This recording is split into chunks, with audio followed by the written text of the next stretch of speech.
Nedumaran Leo கிட்ட ஏன்டா இப்படி சரக்கடிச்சு உளறிக்கிட்டு இருக்கேன்னு கேட்டா, யாரு நான் உளறேனா? நான் ஆர்டர் பண்ண ஃபுட்டு வேற. ஆனா சீக்கா செஞ்ச உப்பு கறி தான் வந்துச்சு. நான் ஸ்மெல் பண்ணியே கண்டுபிடிச்சிட்டேன்னு சொல்ல. அப்ப அங்க விக்கி வந்ததும், என்ன நடக்குது இங்க? அவர் ஆர்டர் பண்ண ஃபுட்டு வேற, வந்த ஃபுட்டு வேறன்னு கம்ப்ளைண்ட் பண்ணிக்கிட்டு இருக்காருன்னு கேட்க, அப்ப லியோ ஃபுட்டு மாறி இருக்கத பார்த்துட்டு நெடுமாறன் கிட்ட இங்க இருந்த உப்பு கறி எங்க போச்சுன்னு கேக்குறாரு. அப்ப விக்கியும் சரக்கு பாட்டில் காலி பண்ணியிருக்கத பார்த்துட்டு நெடுமாறன் கிட்ட நல்லா குடிச்சிருக்காருன்னு சொன்னதும், சரி நீ கிளம்புன்னு அவனை அனுப்பிவிட்டு உனக்கு நல்ல சாப்பாட்டை நானே சமைச்சு எடுத்துட்டு வந்து கொடுக்குறேன். ஆனா மறுபடியும் அந்த பேரை சொல்லி என்னை கடுப்பேத்தாத. என் வேலையை என்னை பீஸ்ஃபுல்லா பார்க்க விடுன்னு திட்டிட்டு கிளம்புனதும் லியோவும் நான் சொல்றத ஒரு நிமிஷம் கேளுன்னு பின்னாடியே போறாரு. அப்ப நம்ம பசங்க 2 பேரும் பாத்ரூம்ல இருந்து வெளியே வர, இவங்க தான் டிஷ்ஷை மறுபடியும் மாத்தி வச்சிட்டானுங்க போல. அடிச்சு பிடிச்சு வெளியே வந்து, யாருதான் அந்த சீக்கா? மூச்சுக்கு 300 தடவை சீக்கா சீக்கான்னு சொல்லிக்கிட்டே இருக்காருன்னு பாண்டி கிட்ட கேட்டா, பாண்டியும் இவர் எப்ப பார்த்தாலும் சரக்கடிச்சுக்கிட்டு இருக்கத பார்த்தா கண்டிப்பா அந்த ஆளு ஏதோ ஒரு ஒயின் ஷாப் ஓனரா தான் இருக்கணும்னு சொல்றான். ஆனா நம்ம வெற்றிக்கு சீக்கா தான் அவனோட அப்பான்றது எப்பதான் தெரிய வரும்னு தெரியல. அப்புறம் வெற்றி ஒரு சில சின்ன பசங்களெல்லாம் கூப்பிட்டு வந்து, இவங்க எல்லாரும் உங்க கூட போட்டோ எடுக்கணும்னு ஆசைப்படுறாங்கன்னு ஐசு கிட்ட சொன்னதும், இவங்க எதுக்கு என் கூட போட்டோ எடுக்கணும்னு கேட்டா, அப்ப பசங்களும் நீங்க தான் மாஸ்கேல்னு இந்த அங்கிள் எங்க கிட்ட சொன்னாரு.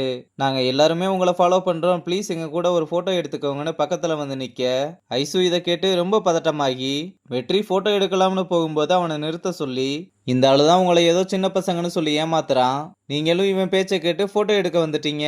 போங்க எல்லாம் போய் விளையாடுங்கன்னு அனுப்பிவிட, பசங்களும் இதனால ரொம்ப கோவமா வெற்றியை திட்டிட்டு செல்ல புடுங்கிட்டு போறாங்க.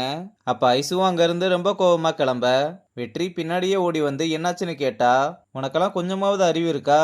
உன்கிட்ட ஒரு விஷயத்த ஷேர் பண்றேன்னா உன் மேல அந்த அளவுக்கு நம்பிக்கை வச்சிருக்கேன்னு அர்த்தம். ஆனா ஒரே செகண்ட்ல அந்த நம்பிக்கையை அழிச்சிட்டேன்னு சொன்னதும், ஏங்க நான் உங்களோட நல்லதுக்காக தான் இப்படி பண்ண ட்ரை பண்ணேன்னு சொல்றான்.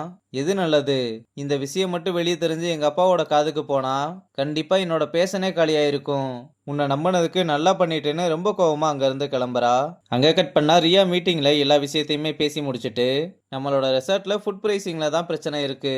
ஆனா அதுக்கு என்கிட்ட ஒரு சொல்யூஷன் இருக்குன்னு, நம்ம ஃபுட்டோட பிரைஸை கம்மி பண்ணி இன்னும் நிறைய ஆர்டர்ஸ் எடுக்கலாம்.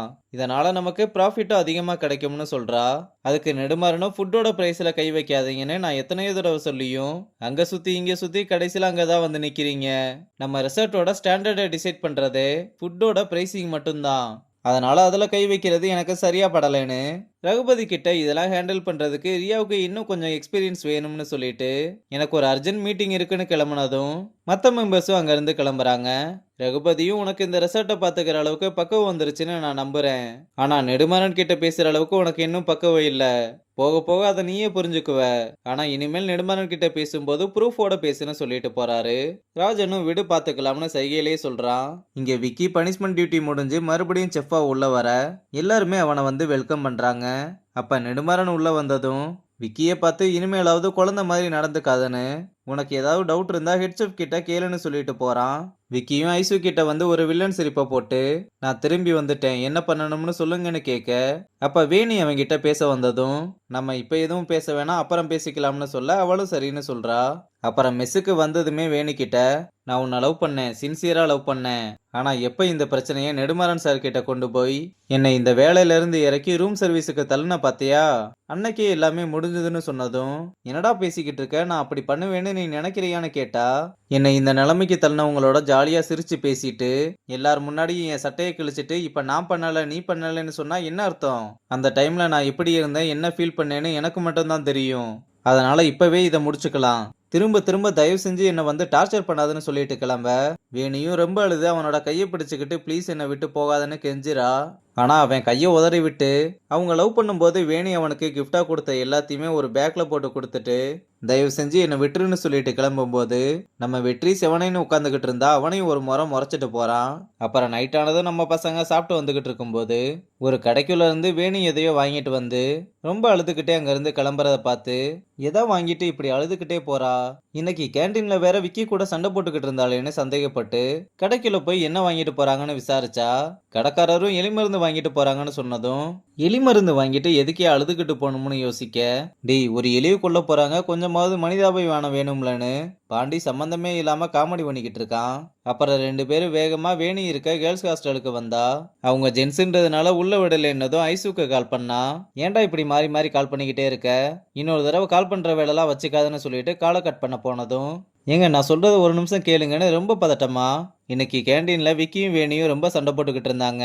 இப்ப அவங்க அழுதுகிட்டே எலி மருந்து வாங்கிட்டு ஹாஸ்டலுக்கு வந்திருக்காங்க. நாங்க ஜென்ஸ்ன்றதுனால உள்ளேயும் விட மாட்றாங்கன்னு விஷயத்த சொன்னதும், ஐசுவும் சரி இரு நான் வர்றேன்னு வேகமா கிளம்பி வந்து அவளோட ரூம் கதவை தட்டிக்கிட்டே இருக்க, ஒரு கட்டத்துல ரொம்ப அழுதுகிட்டே கதவை திறக்கிறா. ஐசுவும் சாகுறதுன்னா உனக்கு அவ்வளவு ஈஸியா போச்சா? கூட இருந்தவங்க இல்லாம வாழ்றது எவ்வளவு கஷ்டம் தெரியுமான்னு கேக்குறா. வெற்றியும் அவன் அவ்வளவு பேசுறான், அவனுக்காக போய் தற்கொலை பண்ணிக்க போறீங்க? உங்க நிலைமை எனக்கு புரியுது. ஆனா இது இப்படியே இருக்க போறது இல்லைல, கொஞ்சமாவது யோசிங்கன்னு சொல்றான். வேணியும் என்னால முடியல. விக்கி தான் எல்லாமேன்னு இவ்வளவு நாள் வாழ்ந்துட்டேன். என்னால அவனை மறக்க முடியலன்னு ரொம்ப அழுகுறா. ஐசுவும் நீ சோகமா இருந்தா அழுதுரு.